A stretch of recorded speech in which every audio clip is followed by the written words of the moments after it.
हर घर की कहानियाँ टीवी। वृंदा जी की दो बहुएं होती हैं, बड़ी बहू सुनैना और छोटी बहू अक्षरा। अक्षरा काफी समझदार और गुणवान होती है। वहीं उसकी जेठानी सुनैना एक नंबर की लालची और लोभी औरत होती है।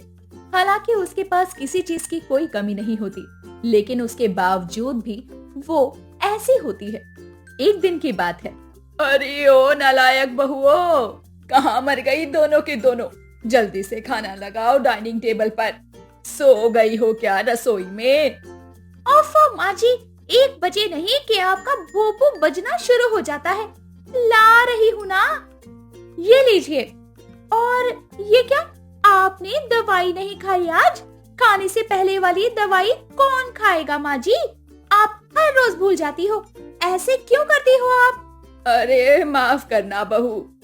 कोई बात नहीं माँ जी, कल से ध्यान रखिएगा, वरना आपकी ही सेहत की बैंड बज जाएगी। बात भी हमें क्या। अच्छा सुनैना भाभी, आप माँ जी को खाना परोसिए, तब तक मैं इनकी दवाई ड्रॉर से निकाल कर लाती हूँ। नहीं अक्षरा, मुझे जरा बाहर जाना है। वो रोमा है ना, उसकी बेटी का स्कूल प्रोजेक्ट बनाना है, इसीलिए उसने मुझे बुलाया है। आर्ट एंड क्राफ्ट में मैं एकदम मस्त हूँ ना, इसीलिए। अरे लेकिन बहू, सुनैना चली जाती है। इस सुनैना बहू के तो हाव भाव ही समझ नहीं आते हैं मुझे। कभी कभार तो समझ ही नहीं आता ये चाहती क्या है। समझ में भी कैसे आएंगे?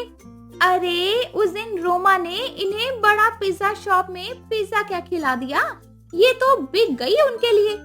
अब रोमा ने उन्हें पिज्जा खिलाया है और वो बदले में उनसे अपने बेटे का स्कूल प्रोजेक्ट बनवा रही है। देखा कैसे चंद पैसों और चंद चीजों के लिए सुनैना भाभी बिक जाती है और फिर लोग उनका इस प्रकार से फायदा उठाते हैं। ना जाने कब समझ आएगा उसे ये सब। मैं भी कह कह कर परेशान हो चुकी हूँ। अब अक्षरा बहू क्या ही बोलूं उसे। एक दिन जब वृंदा, अक्षरा और सुनैना एक शादी में जाती हैं, तभी वहाँ पर सुनैना दुल्हन के गहने देखकर हैरान रह जाती है। वाह वाह, क्या गहने हैं इस दुल्हन के, सच में काश मेरे पास भी ऐसे गहने होते। अरे आपके पास इस दुल्हन से ज्यादा गहने हैं भाभी, आप ऐसा क्यों कह रही हैं? लेकिन अक्षरा तुम चुप रहो यार, तुम्हें कोई अकल नहीं है। सुनैना दुल्हन के पास जाती है और उसे जूस देती है और उसके लहंगे को ठीक करने लगती है। ये लो मीनू, ये जूस पियो। मैं अच्छे से महसूस कर सकती हूँ कि तुम इस समय किस स्थिति में हो और क्या सोच रही हो। तुम्हें कितनी घबराहट हो रही होगी ना, ये भी मैं अच्छी तरह से समझ सकती हूँ। लाओ, तुम्हारा लहंगा भी ठीक कर देती हूँ मैं। थैंक यू भाभी। देखा माँ जी, कैसे लालची होकर सुनैना भाभी मीनू की नौकरानी बन गई है। अब देखना, मीनू खुश होकर उन्हें कुछ देगी और यही बात 4 लोगों में होगी, जिसके बाद सुनैना भाभी का कितना मजाक उड़ाया जाएगा। और यही होता है, मीनू खुश होकर सुनैना को अपना एक कंगन दे देती है और फिर यही बात वो सबको बताती है, जिसके बाद पूरे मोहल्ले में और बाकी रिश्तेदारों में ये खबर फैल जाती है और सुनैना का सब खूब मजाक भी उड़ाते हैं। सुनैना बहू, अरे तेरे पास इतना सब कुछ होने के बाद भी तू क्यों सबके लिए बिक जाती है, वो भी चंद चीजों के लिए। तुझे अगर कंगन चाहिए थे तो मैं रणबीर से कह देती, वो तेरे लिए ला देता। माँ जी, मीनू ने मुझे कंगन दिया है, इसीलिए आप और ये अक्षरा मुझसे जल रही हो, है ना? मैं सब समझ सकती हूँ, आप दोनों एक नंबर की जल कुकड़ी हो। जलते वो है जिनके पास कुछ नहीं होता, लेकिन हमारे पास भगवान की कृपा से सब कुछ है, इसीलिए हमें किसी चीज से जलने की जरूरत नहीं है। सुनैना को अक्षरा की बात का बहुत गुस्सा आता है। फिर एक दिन जब मीनू बाहर जाने वाली होती है, तभी वो सुनैना से कहती है, भाभी मैं ना जरा बाहर जा रही हूँ, इसीलिए क्या आप मेरी जेठानी की बेटी को स्कूल से लेती आओगी? वो प्ले स्कूल पता है ना, ब्रिज के पीछे वाला, उसी में जाता है वो क्या है ना, मेरी जेठानी जॉब पर जाती है, इसीलिए मुझे ये ड्यूटी सौंप कर गई है। हाँ ठीक है मीनू, कोई बात नहीं। इतना कहकर मीनू चली जाती है। देखा भाभी, मीनू किस तरह आपसे काम करवा रही है। अब ये तो शुरुआत है, इतने महंगे कंगन के लिए आप बिक चुकी हो मीनू के लिए, और अब आपको मीनू के हर आदेश का पालन भी करना पड़ेगा। अरे सुनैना बहू, अभी भी देर है, सुधर जा। क्यों अपना नाम खराब कर रही है? क्यों अपना कीमती समय इस लालच के पीछे बर्बाद कर रही है?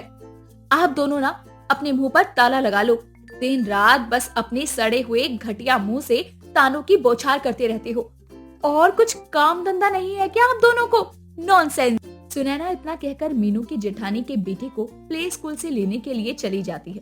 फिर एक दिन जब सुनैना अपनी सहेली आलिया के साथ मूवी देखने जाती है। थैंक्स अ लॉट आलिया, तू सच में बहुत अच्छी है। अरे कोई बात नहीं यार, तू तो मेरी दोस्त है ना, बल्कि तू तो मेरी बहन जैसी है, तेरे लिए इतना तो बनता है। सुनैना घर आकर आलिया की तारीफें करने लगती है। अरे आप लोगों को क्या पता आलिया के बारे में, वो बहुत दिलदार है और हमेशा मुझ पर खर्च करती रहती है। मेरी सबसे अमीर सहेली है वो, इसीलिए मैं उसके साथ जाया करती हूँ।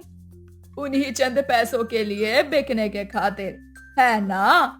माँ जी, आप हमेशा एक ही बात का राग क्यों अलापती रहती हो? आप लोगों को क्या मैं बिकाऊ लगती हूँ?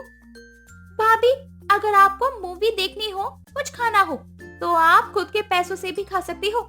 आपके पास, हम लोगों के पास क्या पैसों की कमी है?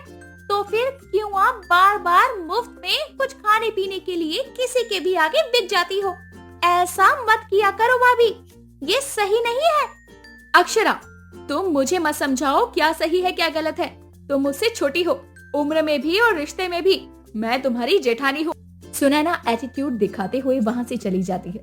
फिर कुछ दिनों बाद अचानक से सुनैना के घर पर आलिया आती है और वो उससे कहती है, सुनैना यार, मुझे ना एक रिसेप्शन फंक्शन में जाना है और उसके लिए मुझे बहुत अच्छे से तैयार होना है, तो तुम मुझे तैयार कर दोगी?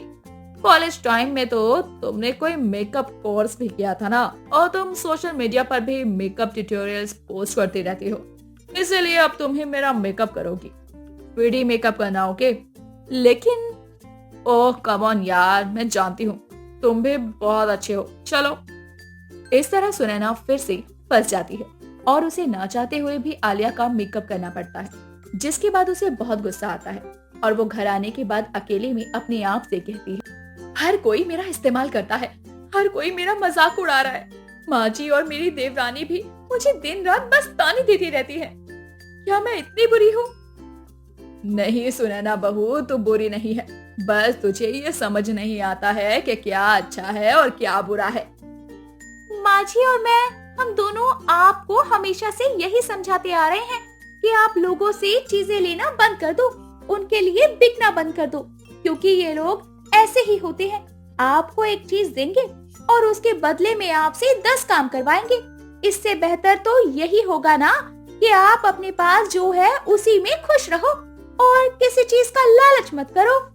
हाँ अक्षरा, तुम सही कह रही हो, मैं ही गलत हूँ जो हर बार किसी के लिए बिक जाती हूँ, बल्कि मैं अपने पास जो है उसके बारे में बिल्कुल भी नहीं सोचती। मुझे माफ कर दो आप दोनों। अगर मैं पहले ही आप दोनों की बातों को मान लेती तो आज इस तरह मुझे इतना पछताना नहीं पड़ता। अब मेरी अकल ठिकाने पर आ चुकी है। अरे चलो कोई बात नहीं, देर आए दुरुस्त आए। तेरी अकल ठिकाने पर आ गई, यही काफी है। इससे बड़ी बात और क्या ही हो सकती है सुनैना बहू। उस दिन के बाद से सुनैना ना किसी से कुछ लेती है और ना ही उसके बदले में उसे उनके लिए बिकना पड़ता है, और जो उसके पास है उसी में खुश रहने लगती है।